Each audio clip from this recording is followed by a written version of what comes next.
Hey there, folks. Welcome to Broadband Deployment News. So T-Mobile has added 2 million broadband subscribers to their fixed wireless service in the last year. So what does that mean for BEAD program funding? Be right back. We'll talk about that.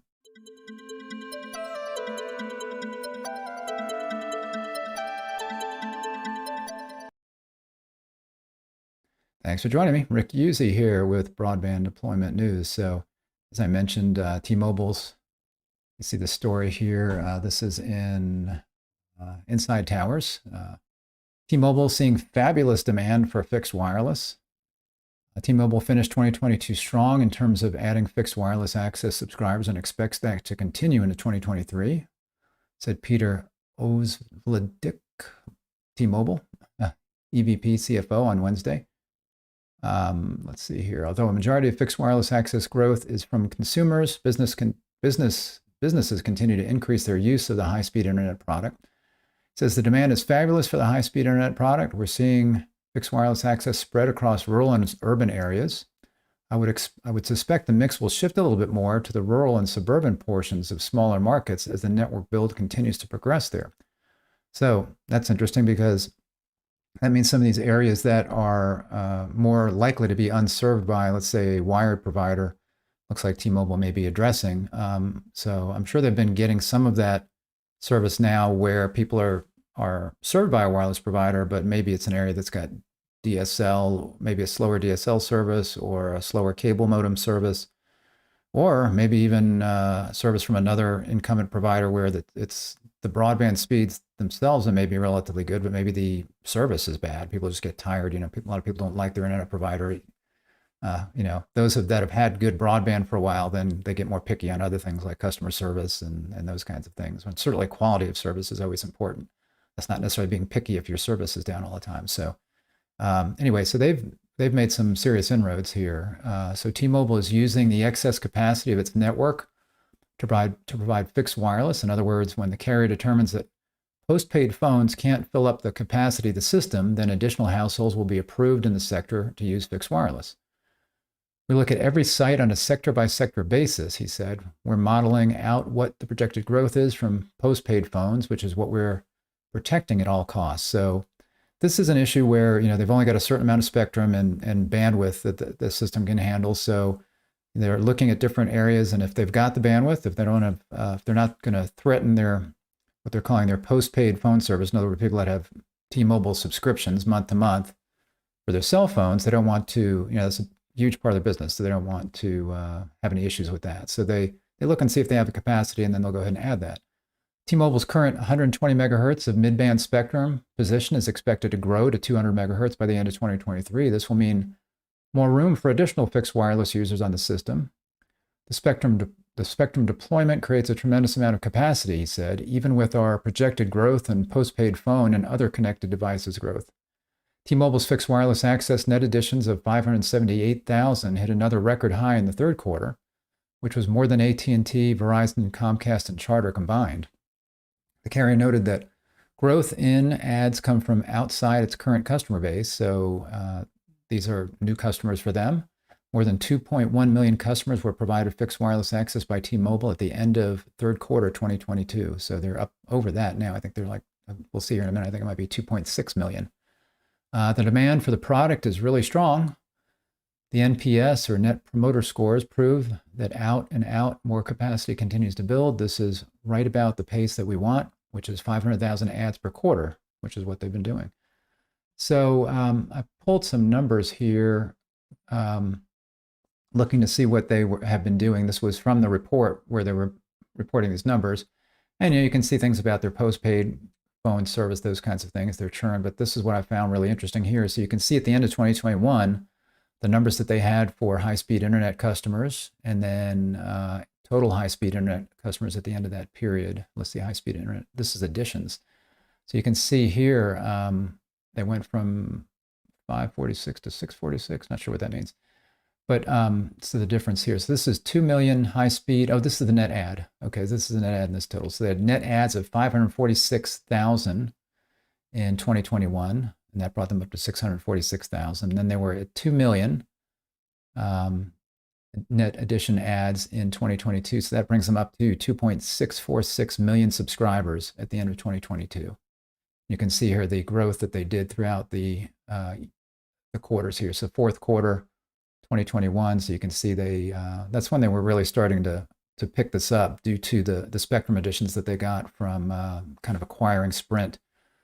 So, and you can see the big significant gains here again. Third quarter, they were talking about being very big for them, 578, and then 524 in the fourth quarter, taking them all the way up to 2.646 million subscribers. So what does this mean for the BEAD program? Well, these are this is licensed spectrum, and this is 5G service midband spectrum. So this is going to be well over the 100 by 20 unserved kind of.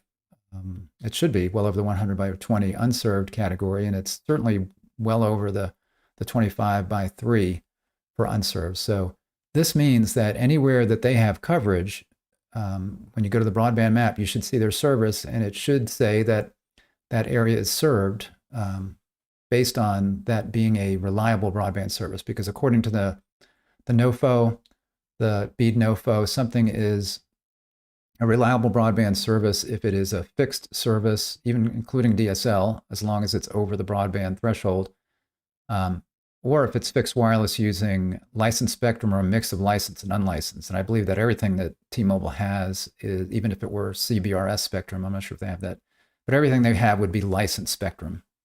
So this would qualify as reliable broadband service. See here, term reliable broadband service means broadband service that the broadband data map show is accessible to a location via fiber optic technology, cable modem hybrid fiber coax technology, or HFC, digital subscriber line DSL technology, again, has to be over the 25 by 3 to be broadband, or terrestrial fixed wireless technology utilizing entirely licensed spectrum or using a hybrid of licensed and unlicensed spectrum.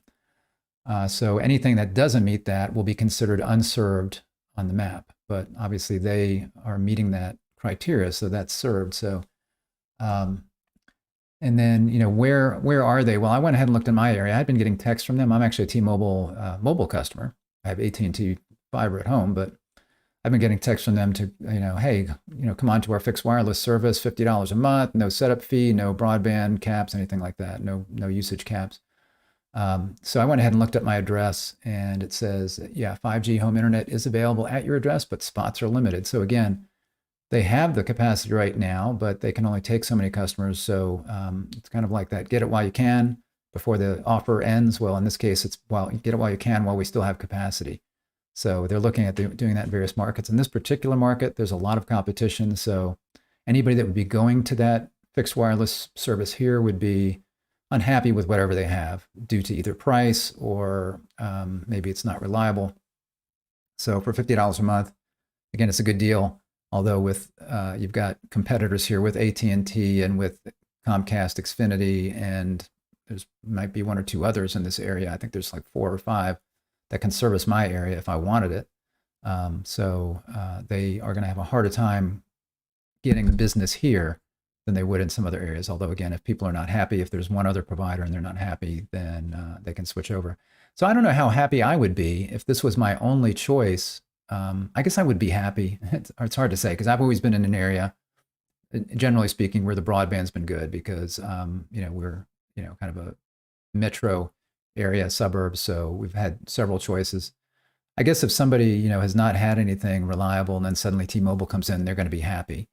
But it would be nice to have a second choice of a wired service come in. But with them being out there in these areas, there's not going to be any funding that's going to be available, because it's going to be on the map. It's going to show as served. So somebody, fiber provider could certainly come in there, but they're not going to get any BEAD funds to do that. So that's just something, that we need to consider that as, and I've mentioned this before, I mentioned it yesterday, I was talking about something, but this is more on the fixed wireless 5G scenario. I really do believe that all of the money that we have right now will cover everybody with broadband, and that is taking into account all of the money, like I talked about yesterday, that the state of Georgia is, has another 240 or so million that they're allocating through the ARPA funds to cover lots of customers in Georgia, and they've got more money that come, and then there's the BEAD funding, and you've got companies that are expanding from other things like RDOF, like the Rural Reconnect Program,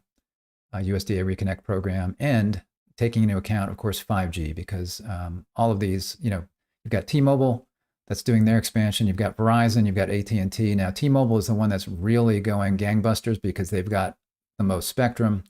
Verizon, I was looking that up. So in Q3, they had 621, this is Q3 of last year, 621,000 subscribers residential, 442,000 subscribers commercial. So they're at about 1.1 million. And that's 1.1 million fixed wireless subscribers. They've got about 7.6 million broadband subscribers. Now, unlike T-Mobile, they've got, in addition to having their fixed wireless service, they really started out with Fios, their Fios service. But Fios service has not been growing. Where they've been seeing their growth has been through fixed wireless. So Fios, they've been losing lots of, well, I should say Fios, a lot of DSL customers as well. So they've been losing DSL customers, not adding as many Fios customers as they had in the past, and adding a lot more fixed wireless customers because it's just easier to cover more quickly. And they, I think, have a lot of C-band spectrum that they got a hold of. That's licensed spectrum. That's mid-band spectrum that's very fast that they can use for 5G. AT&T, as of February of last year, had about 500,000 subscribers. And in their report, they were saying that they're really focusing on, right now, on fiber, not so much on fixed wireless access, because of the fact that, again, spectrum is a little short. And basically what they were saying was, we're going to focus on fiber because we need to be careful about the amount of spectrum, because what do you do when you get a lot of customers and then suddenly you start to get congested spectrum? So they don't have as much either, but they will probably be, I think they also had some C-band. So we'll see, I think we'll see both Verizon and AT&T start to expand the amount of fixed wireless that they're doing, but then you've got T-Mobile as well. So again, all of these 5G deployments that are coming out are taking areas off the map as far as being qualified for BEAD funds. That's something else that we need to keep in mind. In addition to all of the fiber that's going in the ground, we've got these fixed wireless deployments using licensed spectrum that are considered reliable broadband. So if an area right now is showing as unserved and T-Mobile comes in there and they're suddenly offering 5G service, then that's off the map. So some of that will be certainly reflected in the next FCC broadband maps, which are expected out sometime around mid-May, I believe, just based on what I'm thinking from the timing.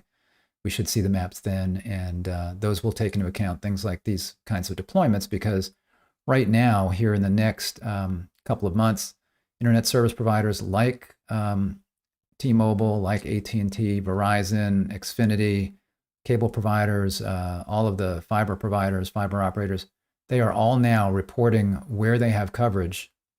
Now, interestingly enough, it's as of December 31 of 2022. So if T-Mobile actually, if T-Mobile goes out now and says, hey, we covered a whole nother territory with fixed wireless, that area will not be on the map because they're only supposed to report what is available or operational, where somebody can call and get it as of December 31st, 2022. So that is something to take note, that any future expansion here over the next few months will not be on the map. But those that have been done prior, all of these 2.6 million subscribers, especially a good number of them that were done in the last quarter or two, those will be taken off of the map on this next go round. So, all right, well, thanks for joining me on this Friday. I appreciate it. If this was helpful, if you give me a like on the video. If you're not subscribed, click the subscribe button, click the bell, and you'll be notified when I'm live.